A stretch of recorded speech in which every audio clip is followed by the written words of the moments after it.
Be ye transformed by the renewing of your mind. Greetings once more, Jamaica, the diaspora, and the world. In the powerful name of God Almighty, I am the great defender. We thank God for another day that we can communicate one to another. And we know, as usual, the communication will be about our beautiful country, Jamaica, that is being destroyed layer by layer, day by day, by the very government and some of the people that should be preserving and protecting this beautiful country. We saw recently lots of developments taking place in Jamaica, and the inadequacy of the government to handle the challenges that are reaping havoc on our society. We saw financial institutions ripping off its clients brazenly, and up until now, no one has been handcuffed. These rich thieves are walking up and down, driving up and down as if they have done nothing wrong. But if this was a poor man in the street, he would have been beaten to pieces. We see where men, because they have expressed themselves freely, were arrested and forced to apologize to the Prime Minister, and all they were doing is exercising free speech. Now I say to Jamaica, how long will we sit and take this abuse from this government? This is an abusive government. The thieves in high places seem to get away and they get a pass. The Ministry of Education can attest to that. We saw the former Minister of Education there, how many millions of dollars he embezzled.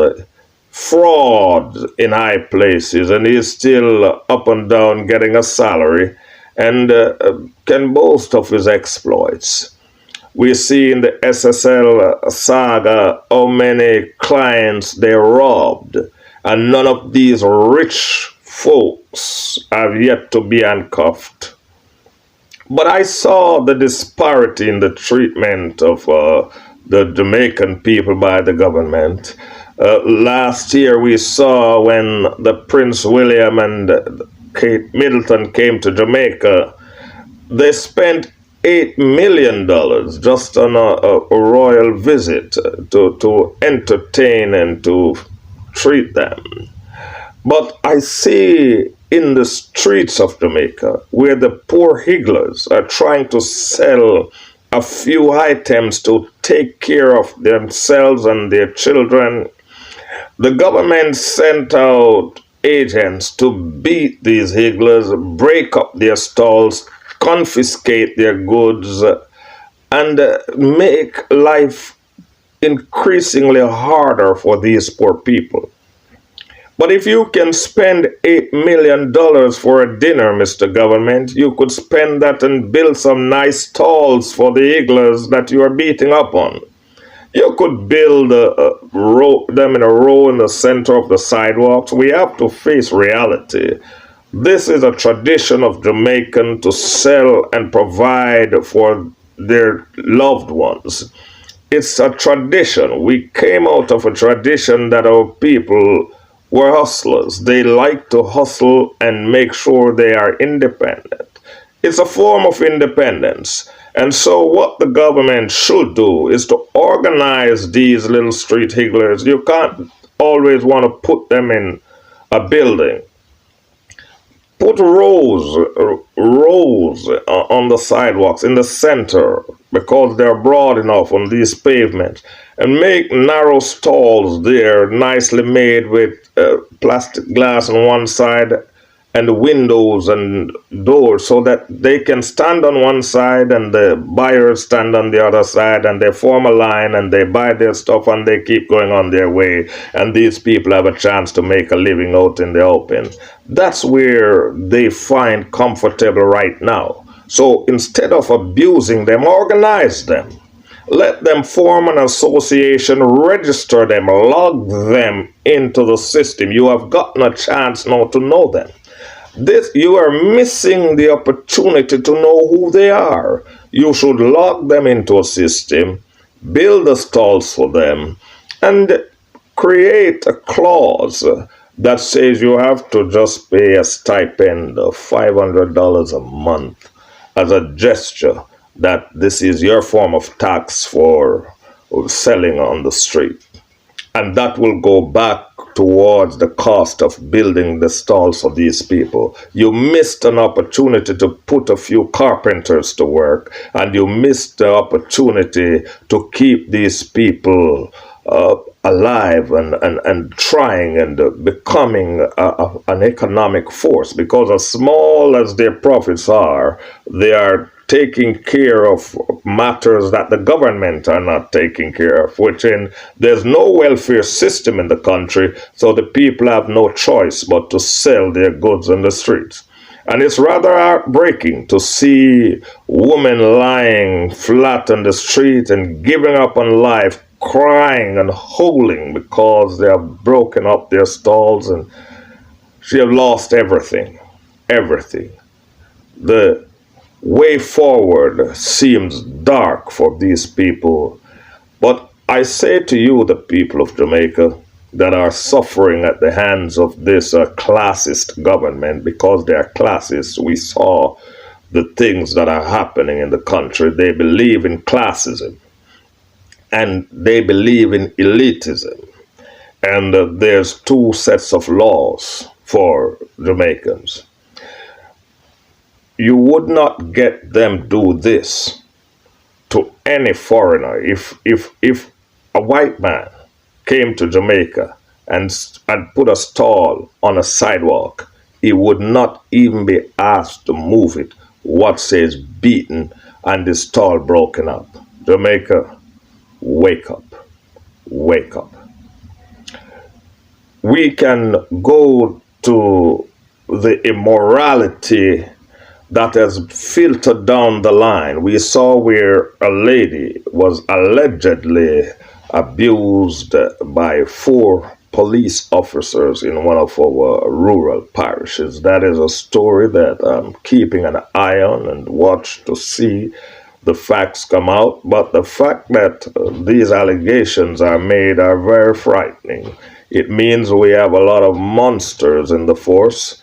And therefore, this is something that the government ought to be looking into, in how to recruit new members and find a better method of vetting the people that are applying to go into the force. We have to monitor this story closely, and I ask the nation to hold these people accountable if ever they are guilty.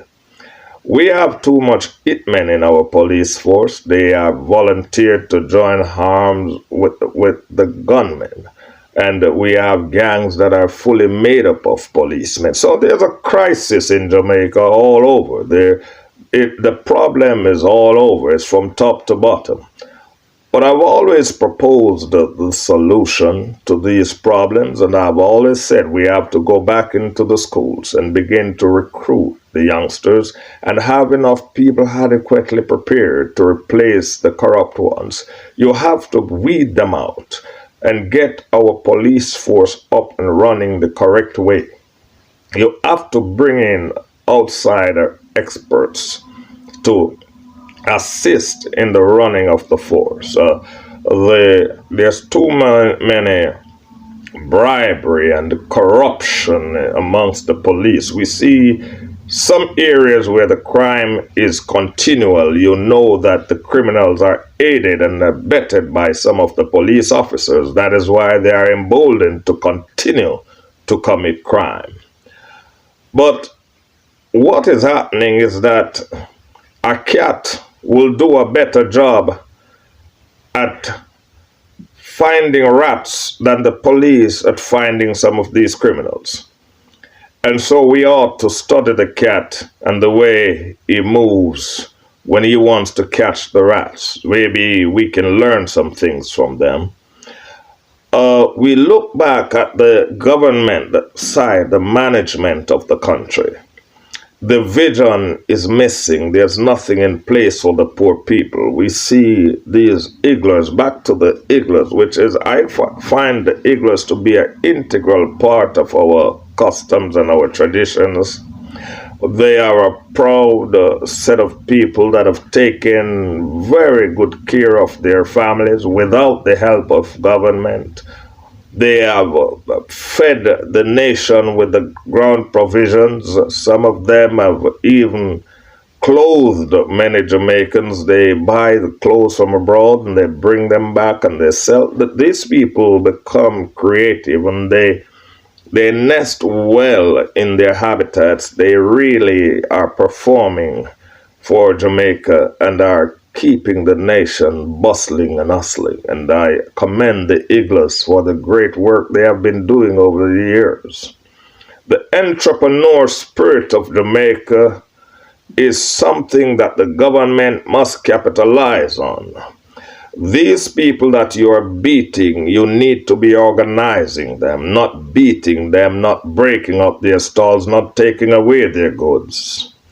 These people that you're abusing, the money you spend to impress the rich, powerful, take a portion of it and organize these people so they can be an integral part of our society. Visitors from abroad would be happy to come and go on the streets and buy stuff. I mean, it's all over the world. People sell on the streets. It's not just Jamaica. But those who want to go in the markets will go in the markets. Those who want to go in the store will go in the store. But organize them and give them a limited space, like a 3 by 3 space in a stall right there in the street, and have them pay a little bit of tax. 500 Jamaican dollars is a good gesture. It's not even something that the government should want to profit from, but that will pay street cleaners to clean up after they are gone home. That could go to paying the cleaning man. So we have to look at it. There are extortionists that are not being beaten by government. In fact, they seem to be afraid of them. And so you are picking on the wrong people, and the government is coming off as a bullying the people and abusing the poor while they're letting the rich get away with everything. And I'm watching closely the saga there at SSL. I'm watching closely to see what will be the end result. But I dare say that this robbery that you have done, that the institution have done to Mr. Bolt or the people involved, has done irreparable damage to Jamaica's banking sector. You will have Jamaicans running on the banks to withdraw their money very soon. You will have Jamaicans trying to buy US dollars and hoard it in homes or in different places. So the economy will take a hit because of the theft of a few individuals. But it is time that these high-collar criminals be prosecuted and prosecuted seriously. We need resignations. I'm surprised there's still a Minister of Finance. The Prime Minister has shown a lack of concern for what has gone on. There has been no outright condemnation of these acts, and we're watching closely to see how Mr. Bolt is being treated as if he is not a real Jamaican. He's not treated well by government. The response by government has been very, very poor. It has been so poor. There should have been condemnations left, right, and center. I wonder, where is the outrage in all of this? Where is the outrage? The country should be outraged. The government should be outraged. The men that run the SSL should have been in handcuffs already. There has to be, and I keep calling for the Emergency Detention Act, where when things like this happen, all the people involved in that, the running of that institution, must be detained, their travel documents must be confiscated, and they be prevented from leaving the country. What the hell is going on in Jamaica? What the hell is going on? With these words, I rest my case. Like, share, and subscribe. Spread the word so it can be heard. Thank you.